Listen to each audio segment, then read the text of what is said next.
இது மகிமை நேரம்.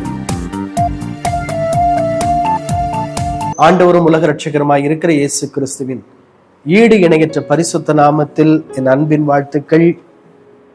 மகிமை நேர நிகழ்ச்சியை பார்த்து கொண்டிருக்கிறவங்க யாவரையும் இயேசு கிறிஸ்துவின் நாமத்துல நான் மீண்டும் அன்போடு கூட வாழ்த்தி வரவேற்கிறேன். உங்கள் யாவருக்கும் இந்த புதிய ஆண்டு, வரப்போகிற புதிய ஆண்டு மகிழ்ச்சியான சந்தோஷமான புதிய ஆண்டாய் அமையட்டும் என்று உங்களுக்காக நான் ஜெபிக்கிறேன். இந்த நாளிலும் தொடர்ச்சியாக வேதத்திலிருந்து சில காரியங்களை நாம் பார்க்க போகிறோம். இந்த நாளிலும் வேதாகமத்தில் இருந்து ஜெபத்தை குறித்த ஜெபித்த தேவ மனிதர்கள்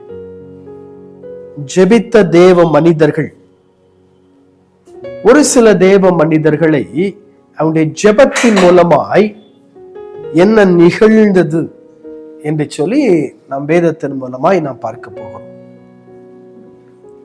யோனா எழுதின தீர்க்க தரிசன புஸ்தகத்தை முழுமையாக நீங்கள் வாசித்து பார்ப்பீர்கள் என்று சொன்னால், யோனா என்கிற ஒரு தீர்க்க தரிசியை கர்த்தர் அழைத்து அவர் சொல்லுகிறார், நினிவே என்கிற பட்டணத்தில் போய் பிரசங்கம் பண்ணு, அந்த ஜனங்களுடைய பாவம் எனக்கு நேராய் வந்தது என்று சொல்லுகிறார். இந்த வார்த்தையை கேட்டதான யோனா அவர் நினிவேக்கு புறப்பட்டு போகாமல் அவர் தர்ஷீஷுக்கு கப்பல் ஏறி அவர் புறப்பட்டு போகிறார். ஆண்டவர் தெளிவாய் அவரை நினிவேக்கு போகும்படியாக கர்த்தர் சொல்லுகிறார். ஆனால் அவர் தர்ஷீஷுக்கு கப்பல் ஏறி புறப்பட்டு போகிறார். அவர் தர்ஷீஷுக்கு கப்பல் ஏறி புறப்பட்டு போகிறதான சமயத்திலே கடலிலே அதிகமான அலைகள், அவர்கள் சென்ற அந்த கப்பல் மூழ்கத்தக்க அளவிற்கு அலைகள், கொண்டு வந்த பொருட்களை எல்லாம் சரக்குகள் எல்லாம் கடலில் எரிகிறார்கள். அப்படியும் அந்த கப்பல் மூழ்கத்தக்கதான அலைகள். ஆனா அவ்வளவு பெரிய சம்பவம் நடக்கிறது. இந்த தீர்க்கதரிசியாக இருக்கிற யோனா கப்பலுடைய அடித்தட்டுல போய் நிம்மதியா அவர் தூங்கி கொண்டிருக்கிறார். அங்க பெரிய ஒரு கிட்டத்தட்ட ஒரு கலவரமே நடக்குது. கடல்ல அலைகள் அதிகமாய் எழும்புகிறது, பொருட்களை எல்லாம் வெளியே தூக்கி போடுகிறார்கள், பெரிய பிரச்சனைகள் நடக்கிறது. ஆனால் இந்த தீர்க்கதரிசியா இருக்கிற யோனா எதையுமே கண்டுக்கிடாம இவன் நிம்மதியாய் போய் கப்பலின் அடித்தட்டுல தூங்குகிறார். இவங்க முடிவு பண்றாங்க, சரி இந்த அழிவு யார் மூலமாய் நமக்கு நேரிட்டது, இந்த பிரச்சனைக்கு யாரு காரணம் அப்படின்னு சொல்லி அவங்க முடிவு பண்ணுகிறார்கள். சீட்டு போட்டு பார்க்கிறார்கள். சீட்டு யோனாவின் பேர்ல விடுகிறது.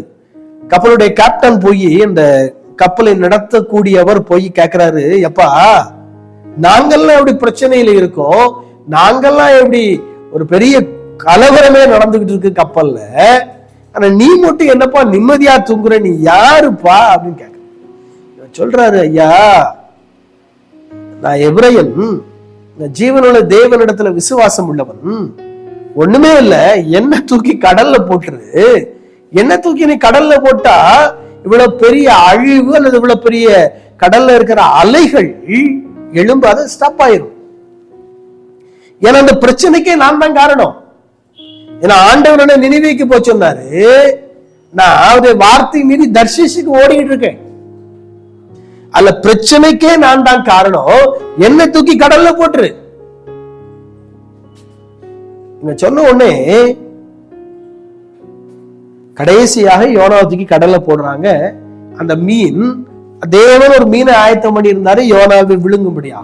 அந்த மீன் யோனாவை விழுங்கினதுன்னு பைபிள் சொல்லுது. இந்த கப்பலிலே பயணம் செய்தவர்கள் நிம்மதியாக கரை சேர்ந்தார்கள். அவர் கர்த்தருக்கு பயந்து அங்கே அவரை தொழுது கொண்டார்கள், பலியிட்டார்கள் என்று சொல்லி வேதத்தில் நமக்கு சொல்லப்பட்டிருக்கு. கடைசியா அந்த யோனா நினிவேக்கு போய் பிரசங்கம் பண்ணுகிறார். இன்னும் 40 நாள் உண்டு, நினிவே கவிழ்க்கப்பட்டு 3 நாள் தான் பிரசங்கம் பண்றாரு. இந்த ராஜா கேட்கிறாரு, ஜனங்கள் கேட்கிறாங்க, அவங்க ரெட்டலின் சாம்பல்ல உட்கார்ந்து உபவாசம் பண்ணி ஜெபிக்க ஆரம்பிக்கிறார்கள். இங்க யோனா ஜெபிக்கிற ஒரு தேவ மனிதர், யோனா விண்ணப்பம் பண்ணுகிற ஒரு தேவ மனிதர். ஆனா கர்த்தருடைய வார்த்தையை மீறி, ஆண்டவருடைய கட்டளையை மீறி அவர் ஓடுகிறார். நினிவேக்கு போக தர்ஷீஷுக்கு போகிறார். கர்த்தர் கடைசியில் அவரை பிடிச்சு கொண்டு தான் எந்த இடத்துக்கு போகிறது சொன்னார் அந்த இடத்துல கொண்டு கொடுக்கிறார். நீங்களும் தேவ திட்டத்தை மாறி தேவனுடைய நோக்கத்தை மாறி ஓடுனீங்க அப்படின்னா கர்த்தர் உங்களை பிடிச்சு அவர் எங்க உங்களை வைக்க சுத்தமா இருக்கிறார் அங்க வைப்பார். ஊழியர்களும் சரிதான், விசுவாசிகளும் சரிதான், யாருனாலும் சரிதான். தேவன் உங்களை எங்க இருக்க சொல்லி இருக்கிறாரோ, எந்த இடத்துல இருக்க சொல்லி இருக்கிறாரோ அந்த இடத்துல நீங்க இருந்தீங்கன்னா கர்த்தர் உங்களை உயர்த்துவார். பாடுகள் வரும், பிரச்சனை வரும், போராட்டம் வரும், நெருக்க வரும், உபத்திரங்கள் வரும். ஆனால் எல்லாவற்றிலும் இருந்து கர்த்தர் உங்களை மீட்டு தன்னுடைய சித்தத்தை உங்களுடைய வாழ்க்கையில நிறைவேற்றுவார். நீங்க இருக்கிறது தேவன் உங்களை எங்க இருக்க சொல்லி இருக்கிறார் அந்த இடத்துல. தலைகளை தாழ்த்து ஜெபிப்போம். அன்பினாட்ட பெருமக்கு ஸ்தோத்திரம். நீர் எங்களை எங்க இருக்க சொல்லி இருக்கிறீரோ அந்த இடத்தில் நாங்கள் இருப்பதற்கு எங்களுக்கு உதவிச்சு இயேசு கிறிஸ்துவின் நாமத்தில் ஜெபிக்கிறோம் பிதாவே, ஆமென்.